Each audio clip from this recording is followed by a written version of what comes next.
Good morning everyone. Myself Harish Kangbar. स्वागत है सभी का इस चैनल में। और आज हम कंटिन्यू करेंगे story an angel in disguise का सेकंड पार्ट। अभी तक आप लोगों ने सुना और इस वीडियो में देखा कि जो अलग अलग लोग थे वो लेडी के दो बच्चों को ले जाते हैं। एक जो फार्मर होता है जॉन्स नाम का, वो जॉन को ले जाता है क्योंकि वो एक स्ट्रॉन्ग बॉय होता है, वो खेती में काम कर सकता है। एक दूसरी लेडी थी, वो केट को ले गई क्योंकि केट भी घर में काम कर सकती थी, खाना बनाने का, बर्तन मांजने का। तो उसको ले जाती हैं और यहाँ से हम आगे कंटिन्यू करेंगे। And before starting this session, this is my request to everyone, please subscribe the channel, press the bell icon and you will never miss an update from the channel. So now we will start from here. And drew the tearful children apart ere scarcely their lips had touched in a sobbing farewell. यानी जो दोनों लोग थे, farmer Jones और जो lady cat को ले जा रही थी, उन दोनों ने बच्चों को खींच लिया वहां उस जगह से और ले गए। और वो बेचारे बच्चे फेयरवेल भी नहीं बोल पाए। सॉबिंग मतलब रोते हुए, सिसकते हुए। Hastily others went out, some glancing at Maggie and some resolutely refraining from a look. तो कुछ लोग देख रहे थे मैगी की तरफ, कुछ लोग थे वो मैगी से नज़र चुरा रहे थे। Until all had gone, यानी जब तक सब लोग चले नहीं गए तब तक यही माहौल रहा। She was alone. Just beyond the threshold, Joe Thompson, the wheelwright, paused and said to the blacksmith's wife, who was hastening off with the rest. तो जो थॉमसन जो एक व्हील राइट था, व्हील राइट का मतलब व्हील ठीक करने वाला, साइकिल के या किसी दूसरी चीज़ों के पहिए ठीक करने वाला। तो वो भी दूसरे लोगों के साथ में जा रहा था, लेकिन ब्लैक स्मिथ की वाइफ थी, उससे कहने के लिए वो रुका था। और क्या बोलता है, it's a cruel thing to leave her so, then take her to the poor house, she will have to go there. तो जो थॉमसन ने क्या कहा था कि इसको यहाँ छोड़ देना तो बहुत क्रूअल है। तो उधर से रिप्लाई क्या मिलता है, तो चलो उसको जाना ही पड़ेगा, तो उसे पुअर हाउस में ले जाओ, अनाथालय में ले जाओ। Answer the blacksmith's wife, springing away and leaving Joe behind. यानी वो ऐसा कहकर चली गई और जो वहीं पर रह जाता है। For a little while the man stood with a puzzled air, then he turned back and went into the hovel again. तो जो थॉमसन था वो थोड़ी देर खड़ा रहा परेशान होकर, क्योंकि वो मैगी को छोड़ नहीं पा रहा था। उस जगह पर अकेले रह जाती मैगी, फिर से उसी हट में दोबारा जाता है। Maggie with painful effort had raised herself to an upright position and was sitting on the bed. तो मैगी जो अपने बेड पे लेटी हुई थी, वो थोड़ा अपने आप को सपोर्ट करके दीवार के सहारे बैठ जाती है। Straining her eyes upon the door out of which all had just departed. वो अपनी आंखें इधर उधर चला रही थी डोर की तरफ, जिस डोर से सभी लोग चले गए थे।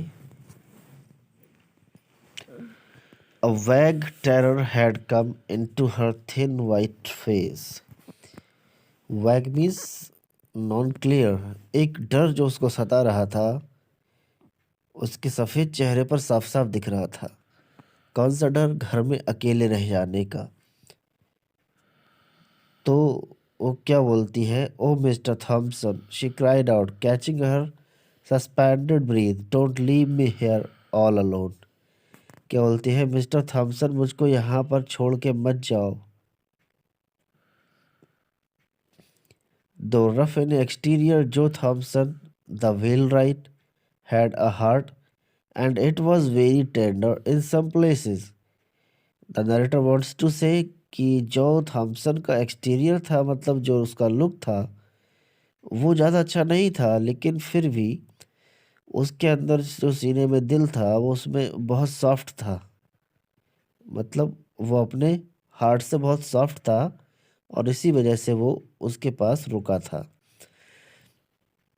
डियर स्टूडेंट्स, प्लीज़ वीडियो को लाइक कर दीजिए, कमेंट कर दीजिए कैसा लग रहा है आपको, क्योंकि बड़ी मुश्किल में ये वीडियो बन पा रही है।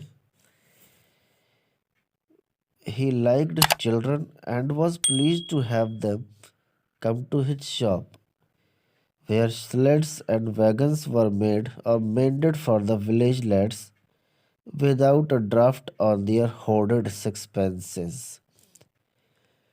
तो क्या करता था, उसकी दुकान पर जो भी बच्चे आते थे अपनी साइकिल ठीक कराने के लिए या कोई दूसरी चीज़ ठीक कराने के लिए, वो उनके होर्डेड सिक्सपेंसेस, मतलब जो भी उनके बचाए हुए पैसे होते थे, ज़्यादा पैसे लेकर उनसे काम नहीं करवाता था। मतलब ज़्यादा पैसे लेकर काम नहीं करता था।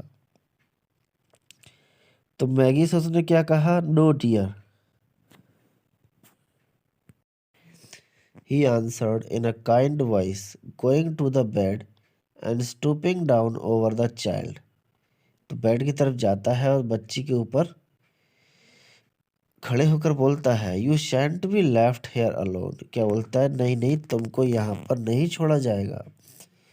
Then he wrapped her with the gentleness almost of a woman in a clean bedcloth which some neighbor had brought, and lifting her in his strong arms, bore her out into the air, and across the field that lay between the hovel and his home.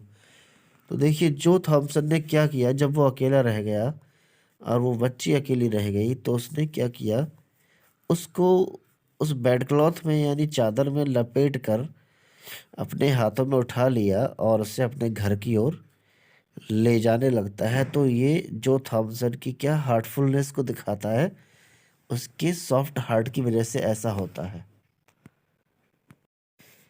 तो जो Thompson तो ठीक ठाक थे, but उनकी wife जो थी, Mrs जो थॉमसन वाइफ, वो हैपन टू बी चाइल्डलेस, वो थी तो चाइल्डलेस, उनके कोई संतान, कोई बच्चा नहीं था।